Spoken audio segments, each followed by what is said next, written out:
Welcome to The Power and the Pain, where your past isn't your prison. It's the fuel for your purpose. I'm Greg Pihs, combat veteran, NLP trainer, and your guide to turn trauma into triumph. And I'm Catherine, truth teller, mirror holder, and voice for the breakthrough hiding in your breakdown. This is The Power and the Pain. Let's go.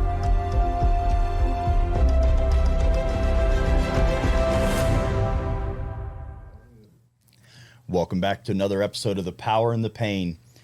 Today I got a special guest in with me, a friend, a past client, and now a best-selling author of Parenting Your Inner Child, Jason Connor. What's up, brother? How you doing, man? Dude, I'm so excited to talk about your book. I appreciate being here. There's a lot of people. So when did you release? It's very recent. September 9th. 9th, so we're on 26, so roughly 3 weeks ago, something like that, 2 or 3 weeks ago. Tuesday will be 3 weeks. Okay. And already hit bestseller status. And then let's dive in a little bit. Parenting your inner child. Where did this we'll get deeper, but just take us at like on a high level. What is parenting your inner child? What does that mean? Everybody that is old enough to walk or talk has some sort of trauma, some sort of gestalt that they're still carrying in their life. When I say gestalt, meaning anger, fear, sadness, hurt, something they no longer want to carry. Everybody thinks that I'm just wired this way. I'm broken beyond repair. This is just who I am. What they don't realize is it's their inner child, their younger self, that never got the healing or the love or attention that they needed. And that inner child is still the one running the program subconsciously that they're not aware of. So we have to go back in time and we have to parent our inner child as we are now, let them know that it wasn't their fault, that they're safe, that I'm here for you now. We got this together. I love like how you talked about, so some of our inner child, like for some of us, it was, there may have been trauma, adverse experiences. And then, but even if there wasn't trauma and adverse experiences, there was,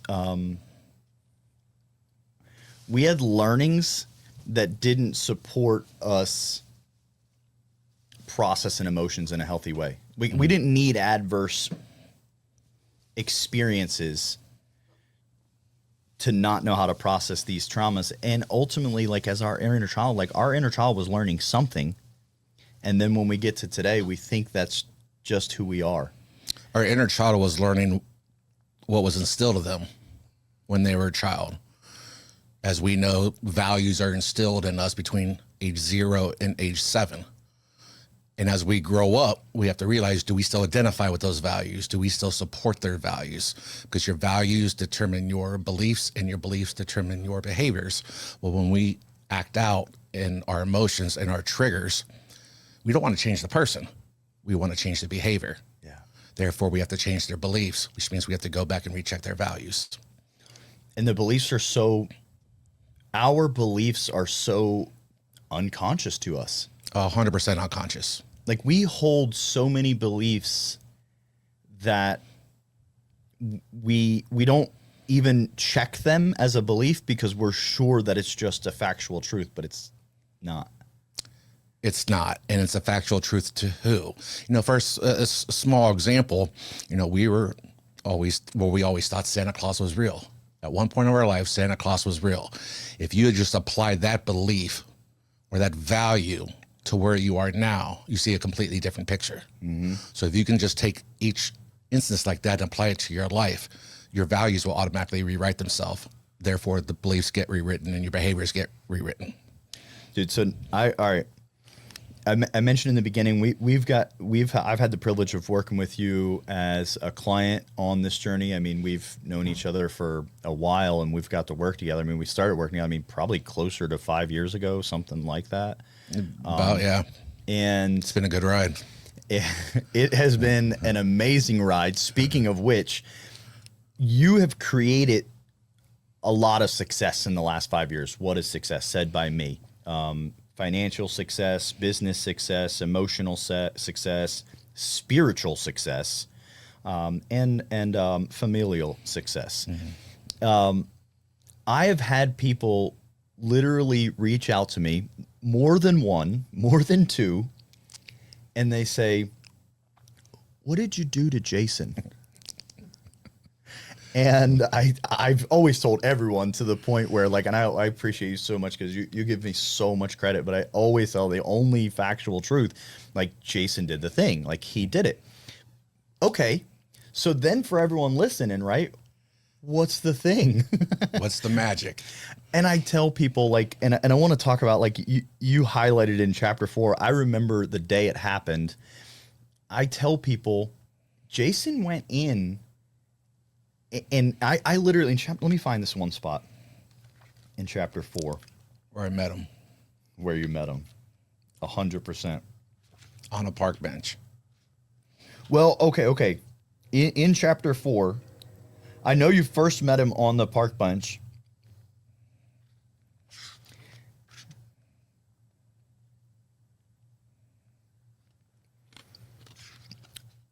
When he was in the passenger seat. In the passenger, yeah. Of your truck. Yeah. I remember you Still calling is. and telling me about that. You were like, this just go ahead, please. Yeah, please. no, it was the first time where it really, like, he's like, I'm here and I'm riding with you. I look over, and not only did I feel him, not only did I hear him, I saw him. And it was at that point that I knew this was working, or it has worked, and I'm going to a completely different place. Because once you see your inner child, you cannot unsee them. It is impossible. And now we talk about accountability. Well, we want somebody to keep me accountable. That might be a spouse. That might be a best friend. But what if it's your inner self? Let's go. Keeping you accountable. And you can keep it as coherent and simple as that. We often try to overcomplicate things. Who's going to be my accountability partner? Your own self is going to be your accountability partner. Because now you know what you need to provide to them, and you cannot leave them anymore. Because I remember the first time I saw little Jason sitting on the bench, and it's in the book. He looked up, just like, where have you been? They're waiting for you. You just got to go back and discover them. I share the story about the truck. When he's in the passenger, the first time he arrives in the passenger seat, when people ask me, what did you do to Jason? Oh, he did the thing. What's the thing that he did? He saw his inner child. He spoke to his inner child. They're still connected. They're still having daily conversations. And then sometimes people say to me, oh yeah, no, I know I did that. And I tell them the story. I'm like, no. He sees him in his passenger seat. And I love how you said once you see your, like, at this level, you can't unsee it. And people will tell me, like, no, I saw my inner child. I said, oh, then you're good. Then it's all done. Yeah. No. I'm like, okay, you have to really see your inner child. You have to really connect, and listen to. Every time what are your thoughts on this? Like, every time we have a internal outburst, or like, I don't want to do this, or why do I have to do that, or we should just stay home today. I'm of the belief, like, that is the inner child. Like, okay, go ahead, please. Yeah. So and it's still not just that day, the passenger seat. I mean, still every day of my life, on the way here, when I'm at home, when I'm at work, anytime literally that I am awake, I check in with my inner child. And when those triggers and stuff is coming out, like, I don't want to do this, I literally just check in with them. I don't need to make a phone call. I don't need to go ask for somebody. I'm like, is this, I actually hear him say, is this going to bring you peace, purpose, or prayer? And if it is, then it deserves my time, energy, or attention. And if it doesn't, I let it walk. And it doesn't matter what it is. Just protect that inner peace that he or she, in my case, he may have never gotten or didn't get on the level that we needed to understand what was happening at that time. But now I can go back and coach them and love on them and give them that reassurance. And think about how much your inner child, like your inner child said, it threw up the red flag. Hey, something's wrong. And then you said, oh, okay, hold on. Mm-hmm. Is this going to bring me peace, purpose, prayer? Is this going to bring, if the answer is yes, hey, I got it, I checked. Mm-hmm. Or if the answer is no, like I let that ride. Like how much does our inner child now like, oh, you're going to take care of us? Yeah. Before we just like, hey, we got to do it. Well, because we're always used to suppressing our inner child, right? It's just like, you know, when the dog barks at the mailman walking by or a leaf blowing, it's like that instant fear. Like we check in, we pause, we acknowledge it, but let's stop suppressing them. Let's listen to what our inner child is stating. Because I don't look at it as a trigger anymore. I look at it as an invitation. Let's go. What is he trying to tell me? Where have I felt this before? Where can I react differently? And we're not perfect by any means, right? As we always say, we're always healing, we're not healed. But once you start having those daily check-ins, because you're following somebody in life. Everybody is following somebody. Yep. It could be a spiritual God, it could be a friend, it could be a celebrity, it could be whoever. Me, I follow my inner child follows me. And that is where you get that wholesomeness. Dude, I love, we could do a whole episode on, it used to be a trigger. I was talking to someone the other day about this, like when these things come up, that is not a problem. It's not. Man, I was telling someone, like, that's not a problem. We think like, oh my, I got triggered. Like, oh, I got a trauma spiral. I keep having negative. When those come up, they're not a problem. And I love. I'm going to use that label in the future. It is an invitation. Like it's a solution. The nice little red bow on it and everything. Just pull it open and read it. What is it trying to tell you? And every time, like you get stronger. Like go ahead, get please. Stronger. You get more educated. You get more comfortable in these decisions to where it becomes second nature, where you no longer have to consciously think about it. It's just all unconscious. Unconsciously, the magic is just happening because you've had those realizations. We are groomed in our life to where something's happening. I'm freaking out. Yeah. But if we take that deep dive in and check in with ourselves, especially once you've seen your inner child, this is what I'm talking about. The magic just sets in motion. Man, there's no having to think about it. There's no really, not a lot of processing, but you just have to get to that point. And I use the term, I heard it said, I forget, so I can't give credit, but defiant joy. And I love that term. It's like before, when these things would pop up for me, as it was like, oh, like something bad. But now when they pop up, like defiant joy, like I have joy in this moment, like, and it's defiant joy as in like, you're not going to control the way I feel about this. Like I said, it's joy. Right. And the joy starts naturally flowing because there's an immediate excitement of, oh, that means I get to level up. I mean, you took the words right out of my mouth. And when we do that, the more joy that we say, this brings me joy, or this is my joy, the more power we have in the play.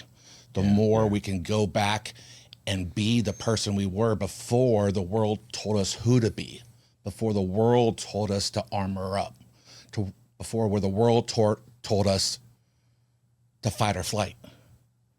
Having that power play, having that defiant joy. And it doesn't matter if it makes sense to anybody. If it makes sense to you and you're comfortable and you stand in that power of what it brings to you, regardless of what anybody else says, that is where life happens.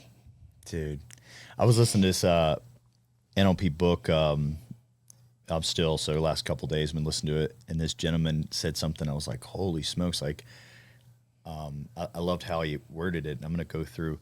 He said, create a list of things that are assets for you that you like about you. And so first you do that. And so maybe I am honest. That's the example that he gave. So maybe I'm honest. Maybe I have discipline. I have attention to detail, I'm caring, I'm empathetic, might be on the list. And he gave the example of, for himself, is like, I really appreciate that I'm very honest and the truth is important to me, and so I am honest.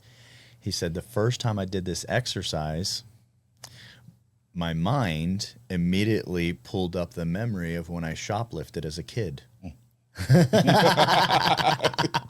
Hey there. Okay. And but our mind, like, notice our mind will do, like, if any of us tried to make a list of assets, things that we liked about us are strong, like unless we are narcissistic, okay, unless we are a sociopath or something of nature, when we make that list, our mind is immediately going to say, and by the way, this is a very good thing, like, this is our morality. Our mind's going to say, well, what about this, this, and this? This is evidence that you are not those things.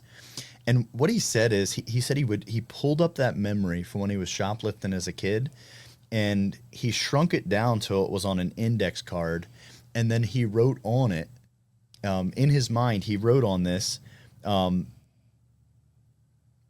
this serves as evidence to how I learned to become so honest. You know, me personally, I love that. One thing I did early on in this process is I just sat down at my kitchen table one night and I listed out what I like about myself. And I stared at that piece of paper and my hand wasn't moving for some time. You know, that's a very honest and raw question. Eventually I started jotting some things down. I'd take one for one of my loved ones, you know, give the shirt off my back, help out when somebody needs something. But those are also very, like, superficial things, very abstract, you know. But when you do that deep dive and really just be honest with yourself, again, I say this all the time, that's where the magic happens. You know, you go back to shoplifting, and one of the biggest things is actually in the book. One thing that took me a long time to process was my junior high school principal told my parents I would never amount to anything. I was always told I'd never amount to anything. You can't go in the Army. You're not tough enough. If you go in the Army, coming from the line of, you know, brothers and fathers and grandparents all served in the military, don't go in the infantry. You're not strong enough. You can't handle it. So I was always looking, you know, to prove them wrong. But going back to junior high school, there was a day I was walking home from school and I got caught shoplifting. A store called Alpha Beta. It's like our Publix. And back in the day, you know, they had those mirrors up at the top, like Walgreens has now, and I just thought they were mirrors, but there's actually offices up there. And they saw little Jason stuffing a ho-ho, the hostess, ho-ho little like ding-dong things. Then my parents and got busted, and then he told my parents I never amount to anything. But, you know, just going back to those moments and reliving them and be like, here I am. I did amount to something.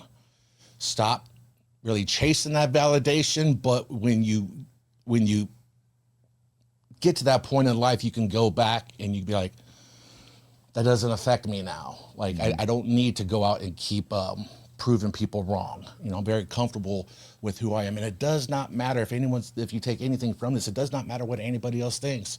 It only matters what you think, as long as you're 100% congruent and comfortable with yourself. Well, and as when we go back and we look at those moments where we were slightly less than stellar, I've had one or two.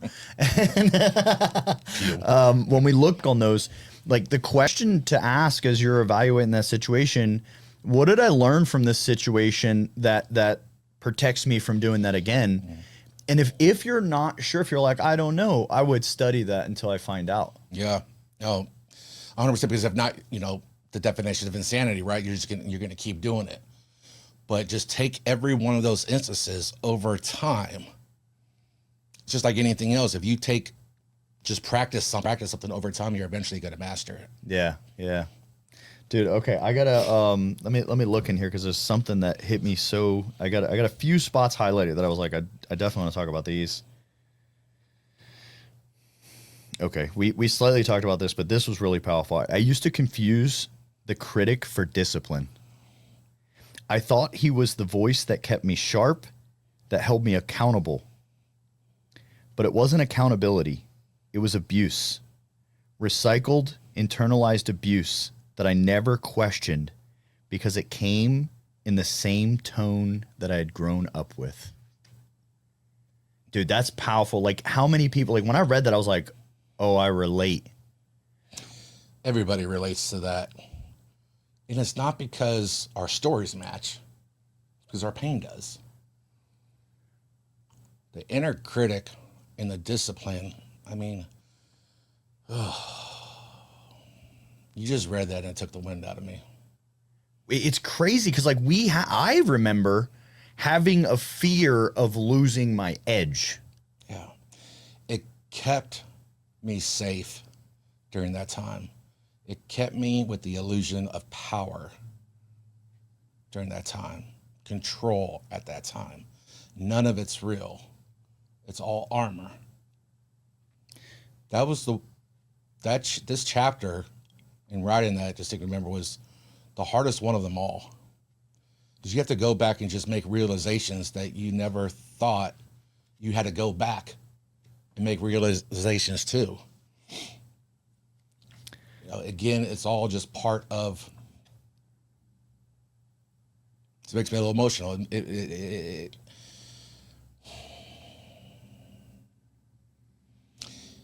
It's a deep, not anymore, but at the time was a deep, dark, scary place to visit. Yeah. One that we rather just suppress and brush off. But what you need to understand is trauma does not work on a clock. Trauma works on a loop. So I don't care how many wins you stacked, how many businesses you own, how many friends you have, or how much money's in your bank account. If you don't go back and deal with these moments, deep down internally, you're not going to find the peace that you're looking for. Dude, I'm going to recap something you said for everyone. Trauma doesn't work on time on a clock. It works on a loop. Man, that was powerful. Like, when you said that, think about this. Like, here's where my mind went, and sharing with that, like, the further you get away from the event does not equal healing. No. There's a loop playing, and the only way to get to healing is breaking that loop. That's powerful. You know, just, I mean, I always just thought, like, what's wrong with me? Like, I remember after going through all the therapies and all the coaching and all the modalities and everything that I've done with you and even on my own, you know, I remember Atlantic City, as you know about. Prior to that, I remember middle of the night just looking up at the ceiling, like, God, what's wrong with me? Like, what am I missing? Show it to me. Because I think I'm good, but I'm still acting out. I'm still having these triggers. And then he showed it to me. You know, because it's always going to come back. No matter how much you try to say, I'm okay. Mm-hmm. You know, and I think the biggest powerful shift, or one of the biggest powerful shifts for me, was I finally asked myself a question that I think will break most people. Yeah. And that question is simple. What's one lie you keep telling yourself that you wish wasn't true? And if you sit in that in the dark by yourself, it's going to scare the shit out of you. Mm-hmm. Mm-hmm. But that's where the release comes from. That's where the insights come from. That's when you really start the healing process. Because I would go on record to say that question, the answer to that question probably is I'm not okay. And you need help. But you don't know how to ask for help. Because your friends will think you're weak. And as you know what I say about that, fuck your friends. Mm-hmm. Because they're not your friends. They're not your people. Dining room table, on average, has 6 seats for a reason. Dude, that reminds me, that's a great segue to something in 4. Before I do, there's one more thing I want to. There's something in here that I'm going to read a short paragraph, but before I do, a literal quote. I will recycle this quote, and so you will forever be the quoter of this. When I read this, I literally thought to myself, I was like, man, a lot of people might read that and pass it on. The seed will be planted, but I was like, man, I think a lot of people won't realize the depth of what's said here. Protection without love is just control. That's it. Man, when I read that, like the whole paragraph, but I did a lighter highlight over here and a heavier. Man, like as soon as I was like, oh my gosh, like most certainly. If I am protecting you, whatever I do, like, hey, you need to drive with me so you can get there safely. Okay. So you can get there safely becomes love. Hey, you need to drive with me because if not, you're going to blank, blank, blank. You always mess things up. I am just controlling you. You have to. I said. When I read that, I was like, holy shit. That's the biggest thing most people struggle with. Is it love or is it control? But the problem is you don't know the difference. You think it's love because it probably came from a parent, somebody that helped raise you or that you had a lot of love for. But when you really think about, it's not like, our parents aren't monsters. Nobody's parents were monsters. Right. They for the most part, they were dealing with trauma themselves that never got addressed. They didn't know any better. And that's why I say it's not our fault what happened to us. But it's our responsibility now. Let's go. So we don't pass it down to our children, which I was 100% guilty of until I was able to get help. But the control and the love is the biggest thing people have to decipher, but they don't know what it looks like. They don't know any different. But your inner child will tell you if they received the love or if they were being controlled. I was talking to a friend recently who actually reached out to me after the book release and read the book. Very strong alpha male. He asked me to go to lunch. I had no idea. I'm like, okay, we're going to go to lunch. And then it just broke down to me and was talking exactly about that, about how a parent in his life never showed him love. He never felt love. It was all control, and control by monetary things, control about what I'm giving you, what I can do for you, what I provide to you. Well, that's your responsibility as a parent. It's not necessarily love. Mm-hmm. Love is checking in with your children, saying, what can I do for you today? How are you today? Mm-hmm. How are you feeling? What are we celebrating? Where do we need a little attention? That's love. We're not trying to control them at that point. We're trying to understand them. We're trying to help them. We're trying to be compassionate with them.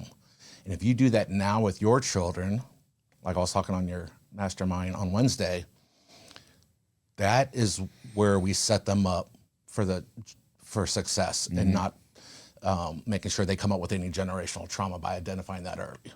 Yeah. Well, and I loved also you had talked, and I believe you say, let me read this short paragraph. I've come to see the critic as a sacred voice, one that was trying to protect me from failure, from rejection, from being seen too clearly.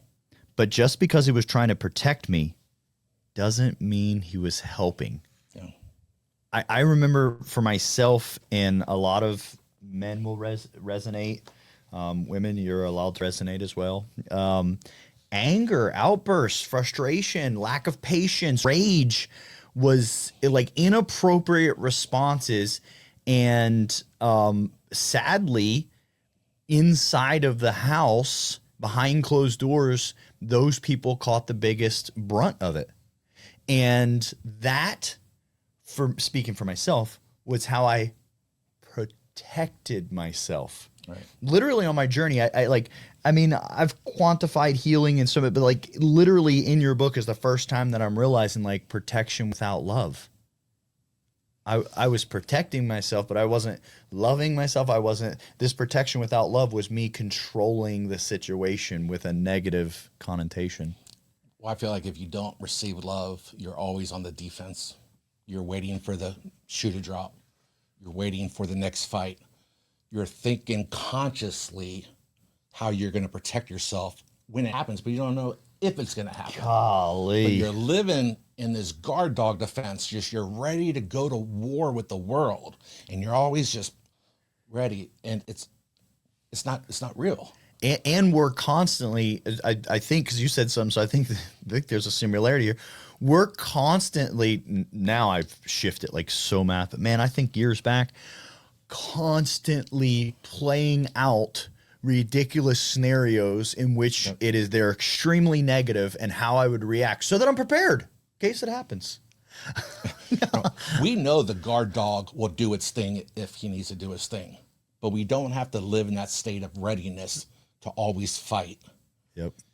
Once we get congruent with ourself and love for ourself, we can identify immediately when somebody's acting like we were. And we come from a place of compassion and understanding that it's not them, it's their behaviors. And we know their behaviors are being ran by an inner child that's been suppressed for years. Yep. So we're able to just say a few words different, give them that little grace, and then something ticks in their mind like, oh, I can relax. Same thing I did with you is that when I was going through, the VA and all these military psychotherapists and all these people I can meet you, like they didn't do that. They can't understand. Let me go back. When I see somebody act out, I'm able just to offer a little something. They weren't able to do that because they cannot sympathize and empathize with us. Mm-hmm. But now we can, where we are, excuse me, I think I just broke the podcast. But we can, because we understand it and we know that it's not them. Yeah. People don't want to be this big bad wolf, male or female. They don't want to constantly live on edge. They just, up until this point, that's all they've known because it has kept them safe during this entire time. It kept me safe for 48 years. Mm-hmm. But I now realize that it's okay. We've gone back and addressed the things that we need to address. We've gone back and worked on the trauma moments in our life, and that we can lead now just from a place of love, choosing who we put ourselves with, choose who sits at our table with us, and just really choose who we interact with on a daily basis. And the best thing about it is you don't owe anybody any explanations. Let's go. You don't owe anybody any apologies. And if you read the book and you decide like, this is it, I'm cutting people off, and it's not cutting people off, it's love with boundaries. And it doesn't have to be ugly. You just simply remove yourself from those scenarios. You don't go to places you don't want to be to. I was invited to a very big event this weekend from a very good friend who's in town. And I would love to have gone, but I know the person that was running the show is just not one of my people. Mm-hmm. And I just simply said, thank you, but no thank you. Doesn't have to be ugly. How did little Jason feel? Little Jason was just... He was like, let's go. He's like, let's go. Thank you, bro. Yeah, his little Jason would have went just because he wanted to be seen. He wanted to be heard. He wanted to have a voice in it where he didn't before. And then I'm projecting here, right? But Big Jason makes the decision to go. He didn't. If he made a decision to go, then there's anxiety, panic, fear, rage, whatever's popping up. I'm ready. That's little Jason. Like, hey, I said there was a problem here. Yeah. Whereas this time he was like, bro, you got me. Again, when I do that, even I remember that day, this was just the other day. I remember like, I'll get in the car and I just kind of go like this and I look back and I start my car and I'm just smiling. Dude. And there was nothing derogatory or anger running that show. It's like, dude, you made a decision that I couldn't make a decision for myself like that at that time because I was controlled by all these outside influences, thinking they know what's best for me. The only person that knows what's best for you is yourself. Self-discovery leads to self-mastery. And I wish you and I were maybe in a different life 50 years ago, but grown up with what we know now and your compassion, everything that you do for us. If we can instill that in our children now, which we're all talking about on your mastermind, it changes the whole game for the children because we're stopping that generational trauma. And when we stop generational trauma, we can start generational wealth. Let's go. Let's go. When we stop generational trauma, we can start generational wealth. Yeah. Something that we never had. Not because our parents were at fault. Obviously, our parents, my parents, didn't have the tools and resources in what we have today. Again, it wasn't our fault, but it's our responsibility because we know different now. I like, Jason says, fuck your friends. I like it. Loudly. You know, my little, everyone's heard my little slogan, stop talking about your people. Look, I want to say it in a way that, that there's one more thing I want to talk about here, but before I even do, I want to say it in a way to say 8.2 billion people, last time I checked, we're probably up 1 or 2 since then, 8.2 billion people on the planet. If all of them liked me or you, not only would it be a little bit weird, but also corruptive. Right. Absolute power absolutely corrupts. We know that all 8.2 billion don't like Greg. There's like 1 or 2 that are they're wrong, right? So there's like definitively for all of us on this planet, there's a group of people that are like, oh my gosh, that's awesome. And a group of people that no matter what we do, they're going to find a way to bastardize it. No matter what we do. But listen, it's not about you. It is about them. That's their model of the world. They are carrying that trauma. How rough of a day are they having? I heard the NLP book I was listening to the other day. The guy said, this lady, like he was in traffic and maybe he stopped a little earlier or something. This lady like lays on the horn, flips him the bird. And then like one stoplight up, he's beside her. And she's like in the mirror putting lipstick on and then something else, looking at a phone. And she almost hits the person in front of her, like slams on the brakes. And then and he said to himself, he said, I could have easily been mad at her. She honked at me just a minute ago. I see that she's like completely not paying attention. He's like, I could have been mad at her. He said, but I just realized how rough of a morning she's having, and I know that I've had them before, so that led me to realize how good of a morning I'm having. There's no need to get rid of it. We know everybody's fighting a battle every day. You might think, this person's honking at me, it's 8 o'clock in the morning. They might have been up all night dealing with something bad. We don't know. It's not like they just woke up and they're like that. Like, you don't know. And I used to be the person that would be like, give him the bird back, get out my car, like, let's fight, you know, pulling guns on people. Like, I did some really bad shit. But now we understand, like, and I'd flip them off. Now if somebody honks at me, because now I drive slow, I'm listening to playlists, I'm listening to my Christian music, I'm listening to podcasts or audiobooks, like, you know, instead of using the middle finger, I give them a thumbs up. Yeah, yeah. You know, and it's a completely different, it's the same one finger, but it's a completely different message and it's a completely different internal feeling. Man, and I literally say, I hope their day gets better. And I will literally pray for them. Say, whatever they're going through right now, I hope it gets better really, really quick. And in that moment, because to this day, like I do pretty good. I do damn good. I'm very proud of myself. But to this day, like I'll be driving and someone pulls out and I'm like, you asshole, they had to pull in front of me. And then pretty quickly, because of the journey, because I stacked them on the journey, pretty quickly I think I'm like, hey, you have no clue what they're thinking. You know, I get this quick little thought, refreshes everything.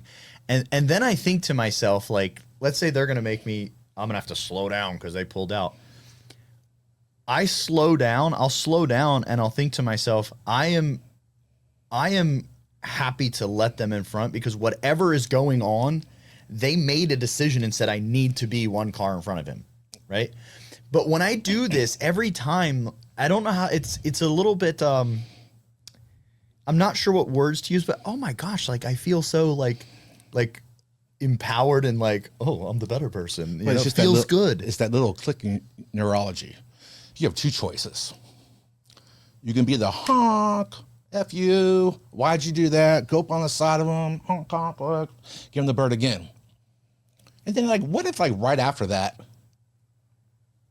like I walk into my office, like it happened like back to back.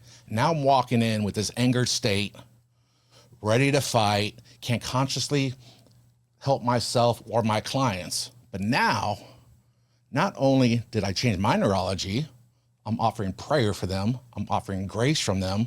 My neurology is cool and calm. My inner child is like, great job, Jason. Yeah. Great job.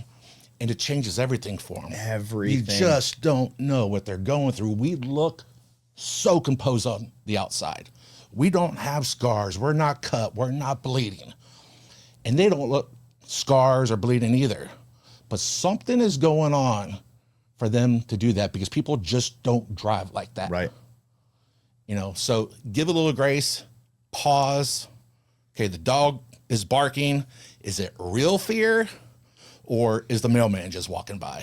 And when we discover, when we discover that lady that morning for this gentleman in the book that I was reading, that lady in that situation was not his people that day. Simple. Stop talking to not your people is, let's not spend one moment attempting to convert them. Imagine if everybody on this planet had a card in their pocket and on their card it had an A or a B. If you're an A, you're looking for the A's. As soon as you discover that it is a B, like not another second, like bless and release. Not another second. Not another second. Exactly. Bless and release. Not only for them, but for Big us. time for us, yeah. Because the truth is, like, they're a B. That's not right or wrong. We're an A. That's not right or wrong. But if we're hanging out with B's and trying to get them to convert to A's, we're going to miss out on all of our people that support us. We're going to be surrounded by people that just doesn't make sense. Why are we over there? You don't belong. I say this in the book, and I say this all the time. It's one of my favorite sayings. A dining room table on average only has 6 seats for a reason. I used to be the guy where my dining room table, I wanted to be like 100. I wanted to be friends with everybody. I was trying so hard to be liked. I was hanging out with the wrong crowd just to be liked because I never got that before I was the fat kid. I used to get my lunch money taken from me. Shelby Knox, if you're watching, I have not forgot you. 7th grade, Shelby Knox used to take, you know, he's a pastor now. It's That's funny. funny. Several years ago, we actually connected, and you know, this is like the pain that it carries is that, not to get off topic, but he said, you know, I don't remember you. He said, but you know, I was like that back in the day, and I'm sorry for anything that I did. You know, the dining room table, like I wanted always to be liked, right? Because now it's not about being liked or being heard, but imagine 6 people at your dining room table. You and 5 other people who you are lockstep with, trying to achieve the same things, believe the same thing, your people, me, you, and a couple others of me and you. The dynamics are completely different. The conversations are completely different, right? And that's what I strive for now. Just simplicity.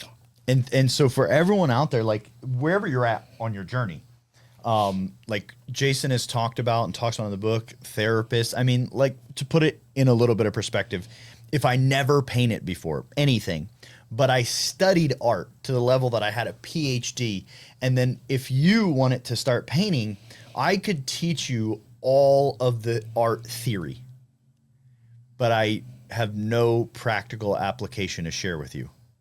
Okay, this is not about right and wrong. It's just some realizations here.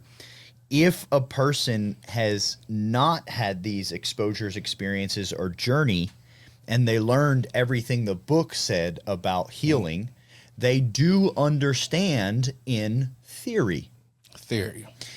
I say this to say, as you guys go out and you're looking for your tribe, I don't care how many therapists, coach, mentors, retreats, friends you have to go through, your people have to be in existence. Just bless and release and keep moving. Like you said, there's 8 billion people on this earth. Bless and release, bless and release. Oh, you're my person. Come here. Bless and release. Come here. Bless, you know, 100%. I think you can't say that better. Once you find your people and stop being available to everybody and only invite in those who you are aligned with, because don't confuse proximity with alignment. That's the big takeaway here.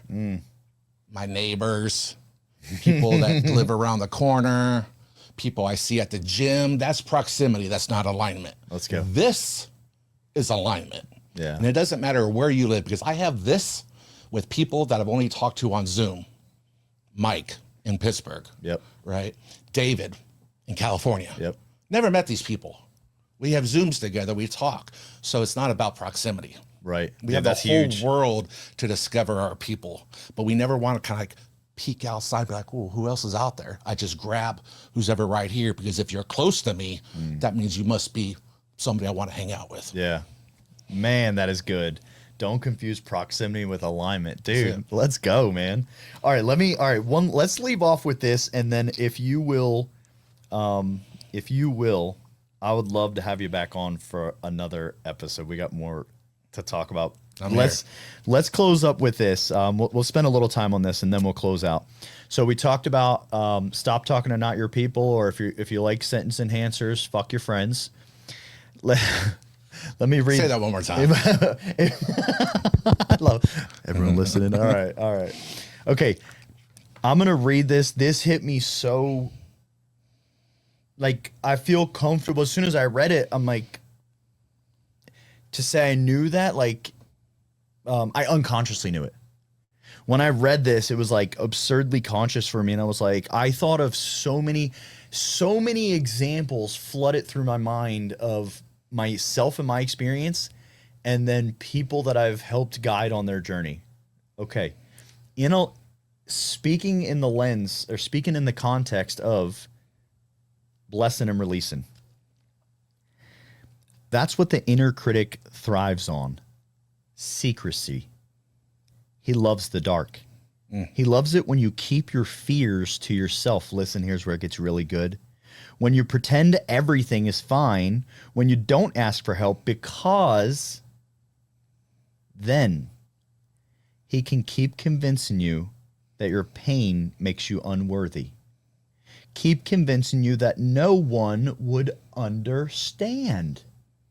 I've never felt that way, right? Never. That if people knew the real you, they would leave. And so you hide, you perform, you shrink, and you start mistaking survival for strength. The biggest piece, survival for strength but the inner critic thrives on secrecy. When I was like, I never like quantified that, and those labels are conscious awareness, but I was like, holy shit.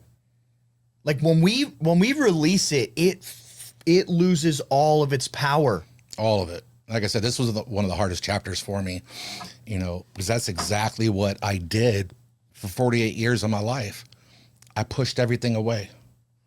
I'm not worthy of this. I'm not worthy of love. I'm not worthy of anything, because I was too afraid to let people get close. I didn't want them to see the real me. And people say, well, I've had people reach out and say, what do you mean the real you? Easy. Go home, turn off all the lights, and look at yourself in the mirror. No cameras, nobody around you, just you in the mirror. And what's looking back at you? That's the real you. And you're not broken. You're misunderstood. You're misaligned. And you just have to release. You have to say, I'm not okay. That's the real you. And when you do that, the moment you do that, it's like the blueprint starts to lay itself out of every small step you can take from that point. The inner critic loves the darkness, loves the secrecy, because they get in your head and they just say, no, you're doing it wrong. You're not going to make it. You're not going to get the fulfillment. You're going to lose everybody that you ever thought you needed. Now I look back at that and I'm just like, that's exactly what I want. Yeah, exactly what I want. Remember, I only want 6 people at the dinner room table. Oh, guess what? If 2 more Gregs or Jasons show up, cool, let's bring some chairs in. If somebody comes and they're not part of it, hey, we can remove a chair. Just like the VIP club and the 2 million bits, right? Yep. You are in control, and don't let anybody ever tell you otherwise. And stop apologizing for being you. Let's go. Stop apologizing. I did that for so long. I'm sorry. I won't do that again. Blah, blah, blah, blah, blah. They say now, like, don't burn the bridge.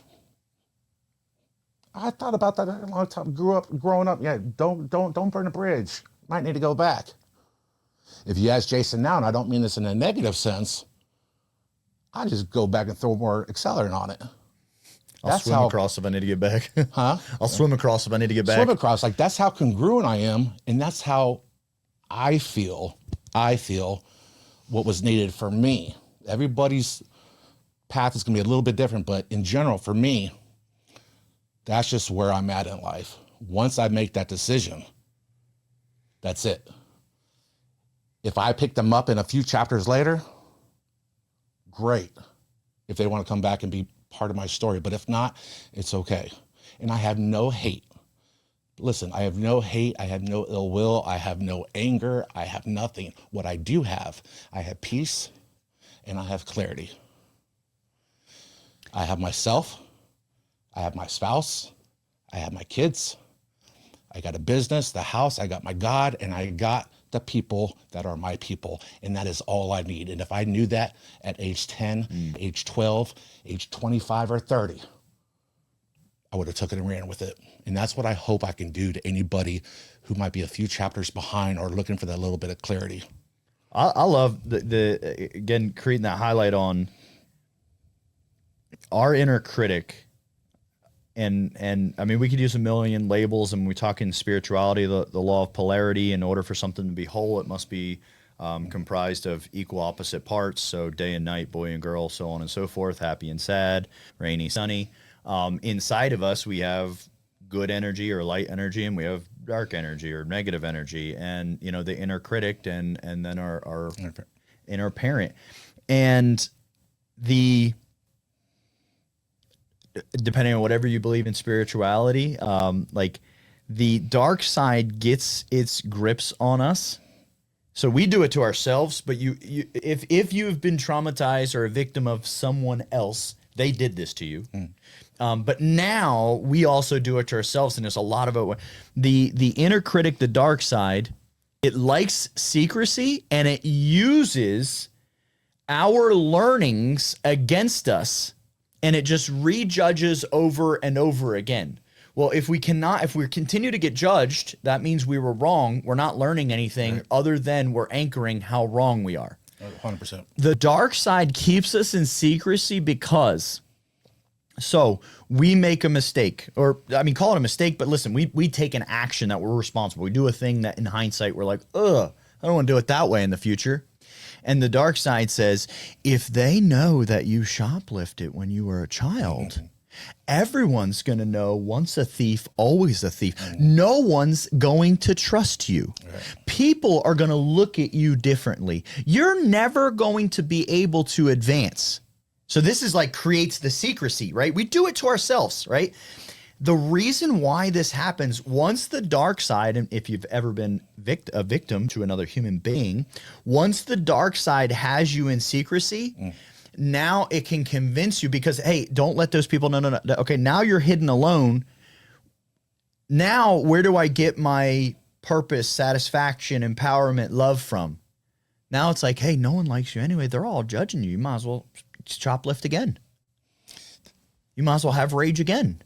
You ever feel like somebody just has a chokehold around your neck? You can't breathe. You can't think. You can't move. You're just like paralyzed. That's the inner critic. Let me kind of give you an example of that. So I was just recently talking with Ethan, our oldest, about what he wants to do after college. Is he going to stay in the family business that I've been grooming him in? Or does he want to do something else? And he literally told me, he said, I don't know. He says, I think I want to work on Wall Street. And the inner critic was like, Wall Street? You're running the vice president of my company. You're running a multi-million-dollar company. You do this for 10 more years. At age 30, you're retired. Are you going to retire at age 30 walking on Wall Street? I don't know. I don't know anybody that walks on Wall Street, but I'm going to assume no. And the inner critic was like, what? No, you got to work in the agency. And then I thought for a sec, I stepped back. And then the inner parent, the book was actually sitting on my desk. Not that I needed it, but then the inner parent stepped in and said, I told him, I said, man, that sounds amazing. It's like, what do you think you want to do on Wall Street? He's like, I don't know, maybe like a day trader or something. He goes, I don't know, I might, stay in the business. I'm just playing with the idea. And I was like, you should do whatever you really feel like you want to do. Like the business will always be there, but I want him to be able to make the decisions that I wasn't able to make for myself. And what I mean is, I don't know if I ever would have went in the military if I was told that I wouldn't make it, that I wasn't strong enough, that I'd quit, especially if I chose the infantry. I chose the infantry not knowing anything about it because I was told I wouldn't make it. And not only did I make it, I spent half of a career doing it. So take that little tidbit about what I'm doing with Ethan and apply that to everything in your life. I don't need to live vicariously. Our parents, I think, wanted to live vicariously through us for things they never got to do. This is what you need to do. I know because I'm your parent. But I know because I'm me. And that's where that clash comes through, because we're not supposed to like go against our parents, right? Our values and yada, yada, yada. And then when you do, you become the bad guy and the labels come up for Ethan. And I'm saying, you know, the inner critic came in. I mean, this is like 5 seconds. The inner critic is talking. Immediately, the inner parent, I'm just like, that's wonderful, man. Like, I can't wait. I'm sure trips to New York, coming to see you are gonna be fantastic. I could get a tour of like maybe you ringing the bell and everything they do on the Wall Street. Like, I've never seen Wall Street before. And I just got super excited for him. And I could see his eyes light up. That's the inner critic versus the inner parent. Yeah, dude, that's good, man. For everyone listening too, think about whatever that piece is that you need to heal from, work through, like whatever it is. Childhood, adolescent, yesterday, 5 minutes ago. It could be physical, sexual, psychological, whatever the case, whatever that is. If you do not have your tribe surrounding you, like relentlessly, like pouring love on you and burning anything down that comes close to keep you safe, so you don't have to worry about keeping you safe because they are trying. If you don't have that, your story, the power and the pain, your story, when you share it, it loses, like the dark side loses all of its grip. There's a 100%. There's a fear in sharing it that I might not be accepted. Get rid of the fear because it's a fact.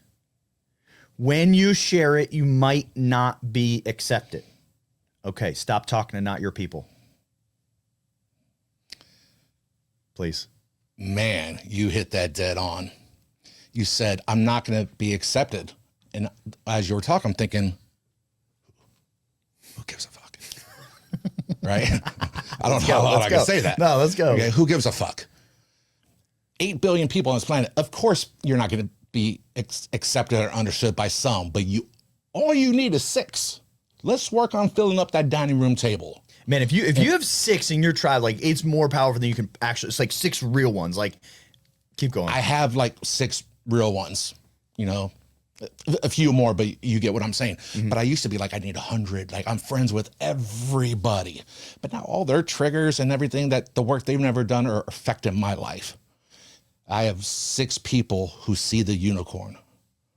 What happened? What'd you do to Jason? We can get 6 of those to this level. That's all you need. You can create so much change in this world that nobody else can see because they've never done the work. They've never taken that trip inward. They never had those breakthroughs.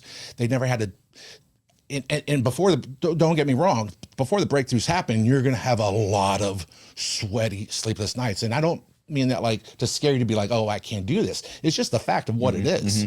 I said before, I would stare up, you know, at the ceiling, like, what's wrong with me? I've done all the work. Like, show me something else. And then Atlantic City came. If you want to know about Atlantic City, get the book.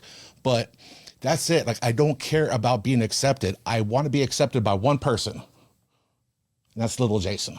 Because if little Jason and big Jason are in alignment, there is nothing that they can stop us. And give me a couple more who understand that, see that unicorn, and your life is completely different, and let everybody else walk. Still celebrate them. There's another dining room table over there. I want you to eat. You're just not going to eat at my table. And that's all there is to it. And you stand in that power. Let's go. Dude, this is power, man. This is powerful, man. I appreciate you being on. And I think you had said you will. We're gonna have you back for another episode. Thank you. We still got more to cover. This is really, really powerful. Thank you everyone for listening today. Before we get out of here, any last thoughts, message, anything that you want to share with everyone that's listened so far today? First, I appreciate you watching. I hope you can take one thing away from this and apply it to your life. You were not meant to carry this alone. What happens to you was not your fault, but it's now your responsibility. And if there's anything that I can do for you, no matter where you're watching from, please reach out. I want to pay it forward.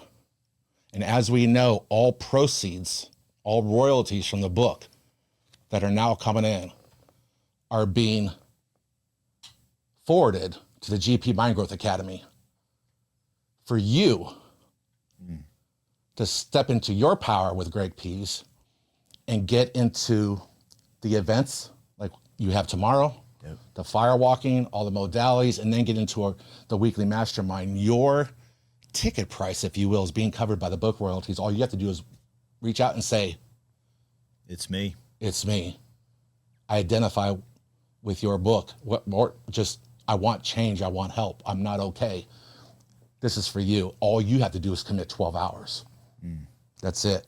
But, you know, as far as the book is concerned, this was about 5 months in making, or 5 months Processing or Process. developing. Yeah, it took me 5 months to get this book out, and it's just, it's still hard to put into words right now, of just what it meant to me and what it's going to do for other people. But I think this book is going to tell you what you need to hear versus maybe not necessarily what you want to hear. But if you want to hear it, you're going to hear it. And you're going to start not only changing your life, but you're going to apply it going forward and change somebody else's life. And in this world of chaos that I think the world is always in, your world, your little small piece on planet Earth can be safe, protected, loved, cherished by the very few that you want, that relationship with. So thank you again. And, I just hope that, this impacts you and let it land where it needs to. And you're able to apply it to your life. Thank you, brother. Make sure you like and subscribe to the channel so you can stay posted for future episodes as we continue to bring on incredible guests, sometimes just myself sharing information. And share this episode with, there's already someone that came to mind like a couple times throughout the episode. That was your nudge. That was your little wink. Share this episode with them and go to Amazon and make sure you get your copy of Parenting the Inner Child. This book, I won't say nothing else. Go get your copy, Parenting the Inner Child. We'll see you on the next episode. If this hit you deep, trust that. Your pain has power, and your story isn't over. Follow, share, and send this to someone who you think might benefit. I'm Greg. And I'm Catherine. And this was The Power in the Pain. Keep stepping into your power.